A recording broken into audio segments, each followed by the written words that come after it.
আসসালামু আলাইকুম। আপনাদের সাথে আছে আমি জুবায়ের হাসান। আর্জেন্টিনার প্রেসিডেন্ট হাভিয়ার মিলে গত ১৯ এপ্রিল রবিবার ৪ দিনের একটি সরকারি সফরে ইসরায়েলে পৌঁছান। তিনি ওই দিন সন্ধ্যায় প্রধানমন্ত্রী বেঞ্জামিন নেতানিয়াহুর সঙ্গে সাক্ষাৎ করেন। আলোচনার পর দুই নেতা যৌথ বিবৃতি প্রদান করেন। তারা নিরাপত্তা এবং কৃত্রিম বুদ্ধিমত্তা বিষয়ে সমঝোতা স্মারক স্বাক্ষর করেন। এই সফরের সময় প্রেসিডেন্ট হাভিয়ার মিলে জেরুজালেমে আর্জেন্টিনার দূতাবাস উদ্বোধন করেন। উল্লেখ্য যে ২০২৩ সালের ডিসেম্বর মাসে দায়িত্ব গ্রহণের পর থেকে এটি তার তৃতীয়বারের মতো ইসরায়েল সফর। তিনি ২০২৪ সালের ফেব্রুয়ারিতে প্রথমবার ইসরায়েল সফরের সময় আর্জেন্টিনার দূতাবাস তেল আবিব থেকে জেরুজালেমে স্থানান্তরের পরিকল্পনা ঘোষণা করেন। ওই বছরের নভেম্বর মাসে দ্বিতীয়বারের মতো ইসরায়েল সফরের সময় তিনি আবারও বলেন যে জেরুজালেমে দূতাবাসের নতুন মিশনটি বসন্তকালে উদ্বোধন করা হবে। এখন তার সেই স্বপ্ন সত্যিই বাস্তবায়িত হলো। উল্লেখ্য যে ডোনাল্ড ট্রাম্পের আহ্বান সত্ত্বেও বর্তমানে খুব অল্প কিছু দেশ জেরুজালেমে তাদের দূতাবাস স্থাপন করেছে। এই দেশগুলোর মধ্যে রয়েছে যুক্তরাষ্ট্র, কসাভো, হন্ডুরাস, গুয়েতেমালা, পাপুয়া নিউগিনি এবং প্যারাগুয়ে। এদের বাইরে বিশ্বের অধিকাংশ দেশ তাদের দূতাবাস জেরুজালেমে স্থানান্তর করতে অস্বীকৃতি জানিয়েছে। তাদের মতে এ ধরনের পদক্ষেপ ইসরায়েল কর্তৃক জেরুজালেমকে একতরফাভাবে রাজধানী করার দাবিকে স্বীকৃতি দেওয়ার শামিল। বস্তুত ফিলিস্তিনিরা পূর্ব জেরুজালেমকে তাদের ভবিষ্যৎ রাষ্ট্রের রাজধানী হিসাবে বিবেচনা করে।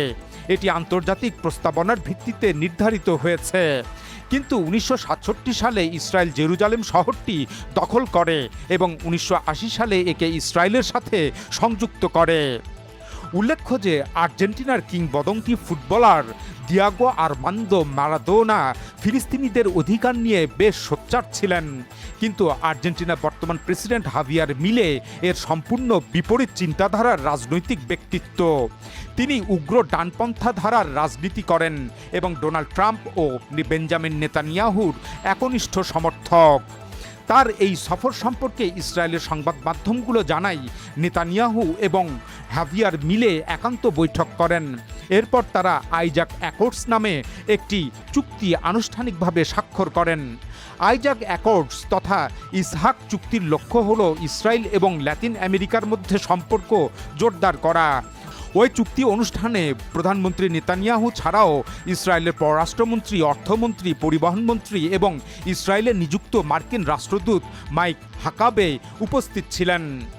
আর্জেন্টাইন প্রেসিডেন্টের এই সফরে ইসরায়েল ও আর্জেন্টিনার মধ্যে একটি নতুন সরাসরি ফ্লাইট চালুর ঘোষণা দেওয়া হয়। এই ঘোষণার সময় নেতানিয়াহু বলেন, সরাসরি ফ্লাইট আমাদের দুই দেশের বন্ধুত্বকে আরও ঘনিষ্ঠ করবে। তিনি বলেন, তার বন্ধু প্রেসিডেন্ট হাভিয়ার মিলের সঙ্গে তারা অর্থনীতি, প্রযুক্তি এবং নিরাপত্তা খাতে সহযোগিতা সম্প্রসারণ করছেন। এখন বিমান চলাচল এবং পর্যটন ক্ষেত্রেও সহযোগিতা বাড়ানো হচ্ছে। এটি একটি দ্রুত এবং সরাসরি সংযোগ স্থাপন করবে। তিনি আরও বলেন, তারা ইসরায়েলকে বিশ্বের সঙ্গে সংযুক্ত করতে থাকবেন এবং বিশ্বকেও ইসরায়েলের সঙ্গে সংযুক্ত করবেন।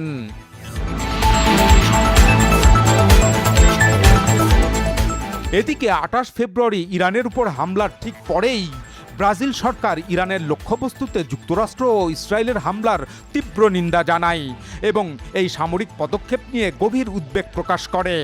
ব্রাজিল সরকার এক বিবৃতিতে জানায়, এই হামলাগুলো এমন সময় ঘটেছে যখন পক্ষগুলোর মধ্যে একটি আলোচনার প্রক্রিয়া চলছিল এবং এই আলোচনাই শান্তির একমাত্র কার্যকর পথ, যা ব্রাজিল ঐতিহ্যগতভাবে মধ্যপ্রাচ্য অঞ্চলে সমর্থন করে এসেছে।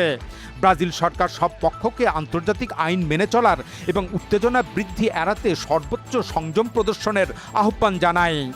এদিকে গত ১৮ এপ্রিল শনিবার ব্রাজিলের প্রেসিডেন্ট লুলা দা সিলভা জাতিসংঘ নিরাপত্তা পরিষদকে যুদ্ধ উন্মাদনা থামানোর আহ্বান জানান এবং বিশ্ব শক্তিগুলোকে চলমান সংঘাত, বিশেষ করে মধ্যপ্রাচ্যের সংঘাত বন্ধ করতে অবিলম্বে পদক্ষেপ নেওয়ার আহ্বান জানান। স্পেনের বার্সেলোনা শহরে এক অনুষ্ঠানে বক্তব্য দিতে গিয়ে প্রেসিডেন্ট লুলা দা সিলভা আবেগ আপ্লুত হয়ে পড়েন। তিনি নিরাপত্তা পরিষদের 5 স্থায়ী সদস্য মার্কিন যুক্তরাষ্ট্র, চীন, রাশিয়া, ফ্রান্স এবং ব্রিটেনের উদ্দেশ্যে বলেন তারা যেন বৈশ্বিক শান্তি রক্ষার দায়িত্ব পালন করে। প্রেসিডেন্ট লুলা বলেন, আপনারা বিশ্বের শান্তি নিশ্চিত করার দায়িত্ব পালন করুন, একটি বৈঠক করুন এবং এই যুদ্ধ উন্মাদনার অবসান ঘটান, কারণ বিশ্ব আর এটি সহ্য করতে পারছে না। তিনি 2010 সালের একটি কূটনৈতিক উদ্যোগেরও কথা উল্লেখ করেন, যেখানে ব্রাজিল, ভারত এবং তুরস্ক একসঙ্গে ইরানের ইউরেনিয়াম সমৃদ্ধকরণ কর্মসূচি সীমিত করার উদ্যোগ নিয়েছিল। তিনি বলেন, আমরা যখন এই চুক্তি প্রকাশ করি তখন আমি ভেবেছিলাম তারা আমাদের প্রশংসা করবে, কারণ ইরান ইউরেনিয়াম সমৃদ্ধ করবে না। কিন্তু ইউরোপীয় ইউনিয়ন এবং যুক্তরাষ্ট্র ওই চুক্তি গ্রহণ করেনি এবং এখন আবারও এই ধারণা তারা ছড়াচ্ছে যে ইরান একটি পারমাণবিক বোমা তৈরি করছে। President Lula da Silva online প্ল্যাটফর্মগুলোতে চরম ডানপন্থী আন্দোলনের বিরুদ্ধে আরও সক্রিয়ভাবে সম্পৃক্ত হওয়ার আহ্বান জানান। তিনি বলেন, এই লড়াইয়ে সক্রিয় অংশগ্রহণ প্রয়োজন। ভার্চুয়াল নেটওয়ার্ককে লড়াই করা একটি অনিবার্য কাজ। চরম ডানপন্থীরা চিৎকার করে, মিথ্যা বলে এবং আক্রমণ করে, তাই তাদের বিরুদ্ধে দায়িত্বশীলভাবে কথা বলতে আমরা ভয় পাব না। পরে বার্সেলোনায় ডেমোক্রেসি ডিফেন্স সামিটে বক্তব্য দিতে গিয়ে প্রেসিডেন্ট লুলা যুক্তরাষ্ট্রকে কিউবার ওপর দীর্ঘদিনের নিষেধাজ্ঞা তুলে নেওয়ার আহ্বান জানান।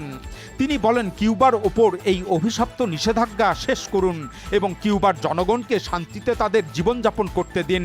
তিনি বলেন, কয়েক দশকের মার্কিন নিষেধাজ্ঞা কিউবায় কোনো অর্থবহ পরিবর্তন আনতে পারেনি। হ্যাঁ, কিউবায় সমস্যা আছে, কিন্তু এগুলো তাদের নিজেদের সমস্যা। এটি লুলার সমস্যা নয়, ট্রাম্পের সমস্যা নয়, কিংবা বর্তমান কোনো সাম্রাজ্যেরও সমস্যা নয়। তাহলে এই নিষেধাজ্ঞা কি অর্জন করলো? কিছুই না। কিউবার মানুষ এখনও সেখানে রয়েছে, তারা দাঁড়িয়ে আছে এবং নিজেদের মতো করে প্রতিরোধ করছে। তারা শুধু অপেক্ষা করছে কখন বিশ্ব তাদের একবার শ্বাস নিতে দেবে। প্রেসিডেন্ট লুলা দা সিলভা বৈশ্বিক শক্তির কাঠামোর তীব্র সমালোচনা করেন।